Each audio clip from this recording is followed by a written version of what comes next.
A secret that had to be kept at all costs, even if it meant murdering your two teenage sons.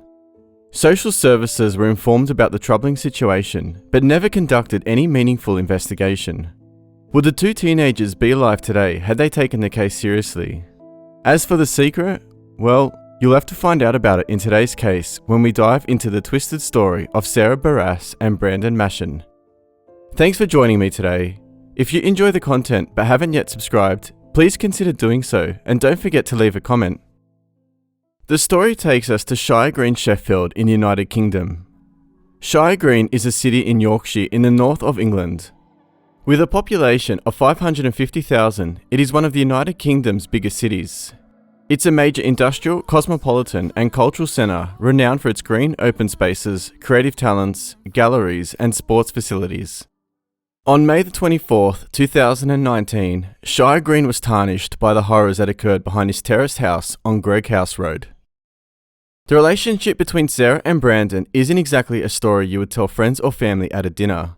In fact, it's not a story you would tell anyone at all. It's why we're here in the first place, talking about this tragedy.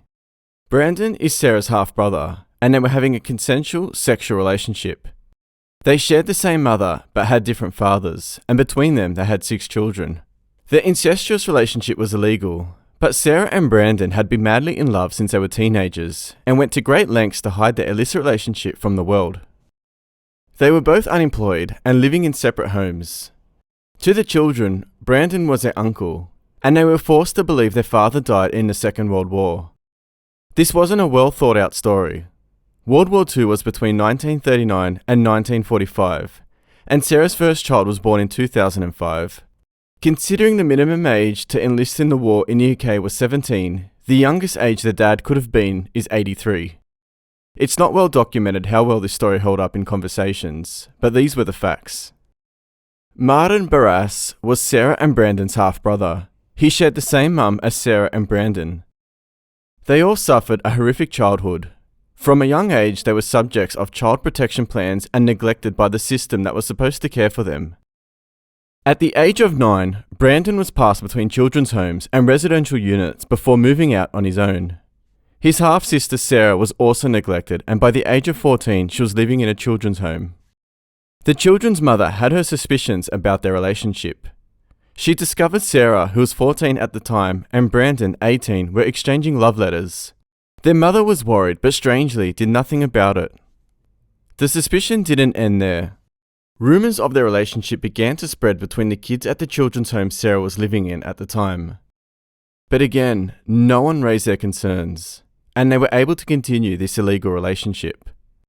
Sarah left the children's home a year later and moved to another part of South Yorkshire. By the time she was 19, violence, loss and neglect were a normal part of her life. Being subjected to such wretched upbringings, it was a miracle that neither Sarah nor Brandon fell into drug abuse or other escapisms. Their escapism was the incestuous relationship they were hiding from the rest of the world.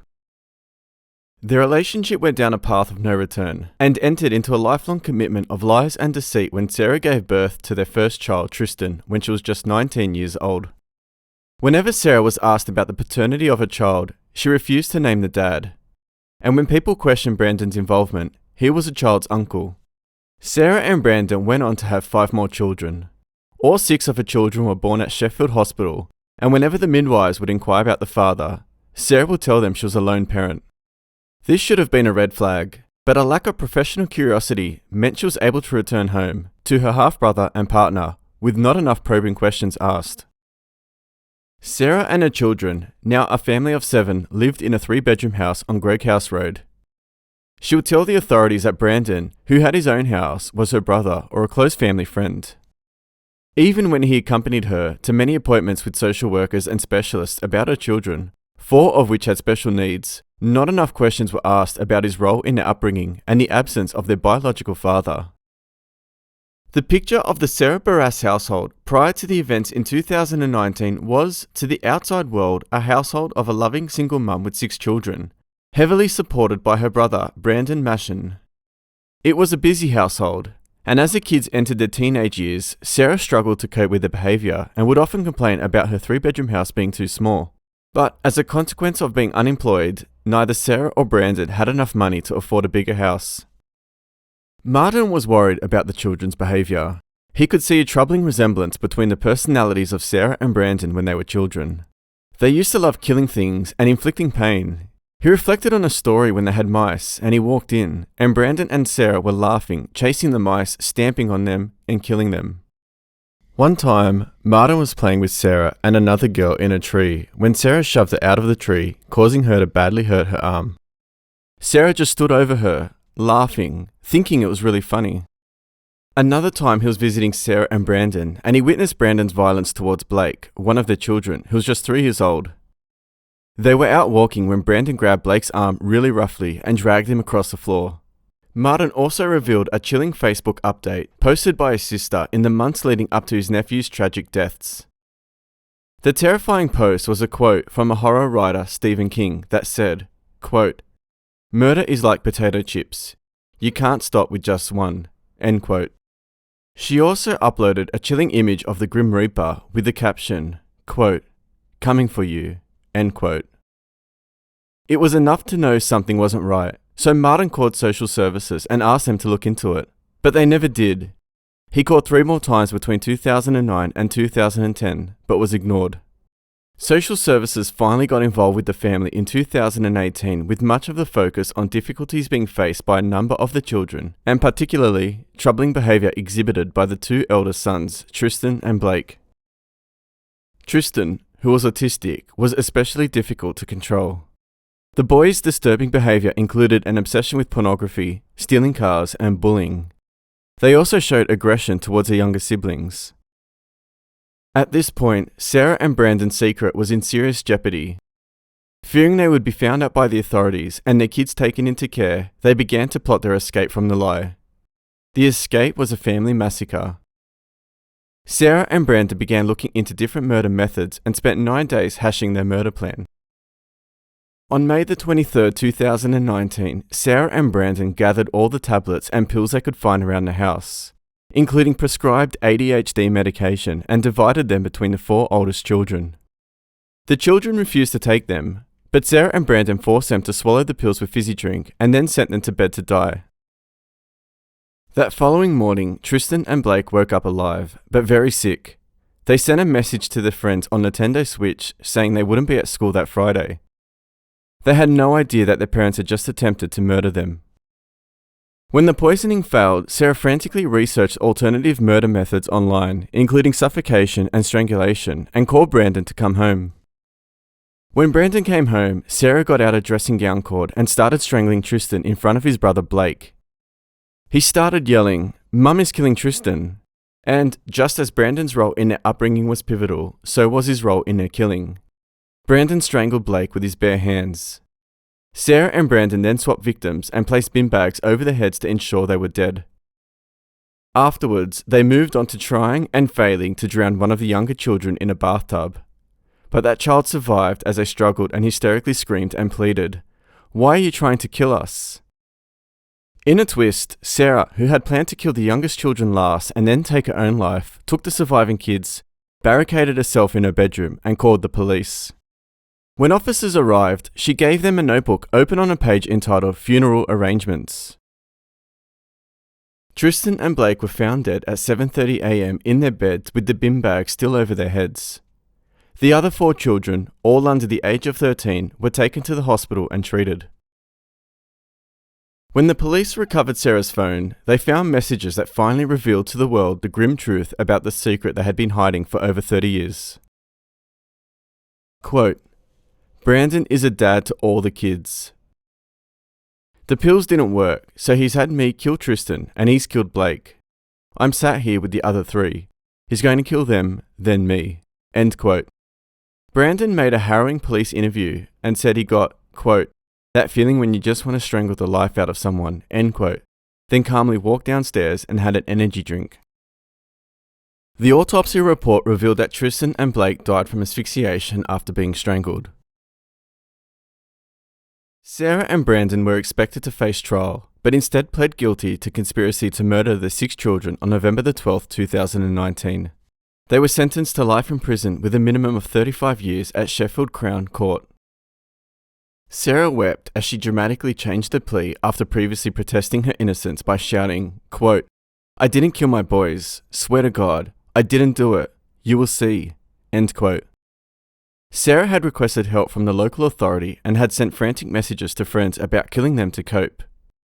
One read, quote, "I've thought of every possible solution to this mess. Mass murder, putting them all in care, checking into the local nut house. I love my kids too much to kill them. I can't put them into care for the same reason." End quote. But on May the 23rd, after social workers asked Sarah to reveal who the father of the children was, she told Brandon, "They need to die now. They need to die today." They decided the children were better off dead than in care. Heartbreaking statements from the emotionally broken surviving children were read to the court during the sentencing hearing, with one saying they wanted their parents to go to prison for 300 years, and another fearing they might become a murderer.